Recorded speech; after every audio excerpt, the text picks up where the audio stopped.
বাহ, ইলিয়াস কোথায়? মামা সাহেব চলে এসেছে, বিয়ে করাতে হবে না? দেখছি আঙ্কেল। এই রোহন, দেখ তো ছোড়া কোথায় গেল? 5 বছর প্রেম করার পর বিয়ে করছে।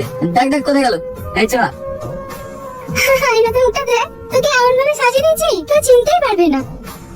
আমার ইলিয়াসও না, বিয়ে হতে না হতে আমার ইলিয়াস। দেখা দেখা কি রে মুক্তা, তুই হাঁপাচ্ছিস কেন? কি হয়েছে? ইলিয়াস, কি হয়েছে ইলিয়াসে?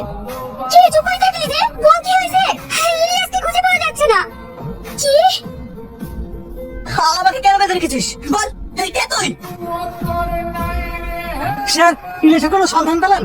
দেখুন, আমাদের ধারণা ঠিক, ইলিয়াসকে কিডন্যাপ করা হয়েছে। ওর এই টুপিটা বাড়ির পিছনে বাগানের রাস্তায় পাওয়া গেছে। আমার এমন সর্বনাশ কে করলো গো? আমার ইলিয়াস খুব ভালো ছেলে, ও কারো 10 পয়সা ক্ষতি করে না। ওর এমন শত্রু কে হলো? শত্রু আছে, তুই ফোন না আমার। আজ শুধু আমার জন্য ইলিয়াসকে কিডন্যাপ করা হয়েছে। আমি কথা দিচ্ছি মা, আপনার ছেলে যেখানেই থাকুক আমি ঠিক খুঁজে বার করবো। চলুন অফিসার। আর কিছু দেবো দাদা?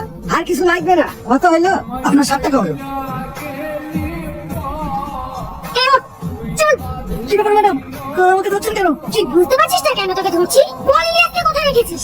ইলিয়াস? কোন ইলিয়াসের কথা বলছেন? বেশি চালাকি করার চেষ্টা করিস, তাহলে এখানেই এনকাউন্টার করে দেব। ম্যাডাম, পাবলিক প্লেসে এনকাউন্টার করলে প্রবলেম হতে পারে। বিশ্বাস করুন ম্যাডাম, সেদিনের পর থেকে সমস্ত 2 নম্বর ধারা ছেড়ে দিয়ে আমি সব পথ ইনকাম করে খাচ্ছি। সব ক্রিমিনালের মুখ থেকে এই একই কথা শোনা যায়। থানায় নিয়ে গিয়ে যখন 3rd ডিগ্রি দেবো না, তখন বাপ বাপ করে বলতে বাধ্য হবে ইলিয়াস কোথায় আছে। ওকে নিয়ে চলো। এই চল।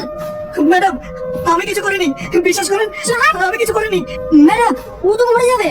একে তাড়াতাড়ি সুস্থ কর, যেভাবে হোক ওর মুখ থেকে কথা বার করবি। আর হ্যাঁ, গড়াকে খুঁজে পেয়েছো?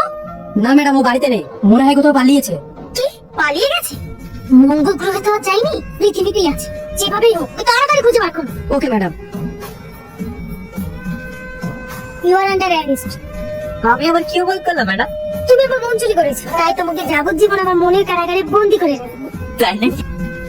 তোমাকে নিয়ে আমার অনেক ভয় হয় জানো। কেন? পুলিশের চাকরিতে অনেক শত্রুতা বেড়ে যায়, কারো যদি তোমার কোনো ক্ষতি করে দেয় তখন আমার কি হবে? আমার শুধু এই ভয়টাই। আরে বুদ্ধু, তুমি যদি আমার পাশে থাকো না, তাহলে আমার কেউ কোনো ক্ষতি করতে পারবে না। ম্যাডাম, হ্যাঁ বলো। ম্যাডাম, ইলিয়াস খবর পাওয়া গিয়েছে। কোথায়? তাড়াতাড়ি চলো। ম্যাডাম, এই লোকটা লাস্টকে প্রথম দেখেছি। আমি ভোরবেলায় মাছ ধরতে আসছিলাম ম্যাডাম।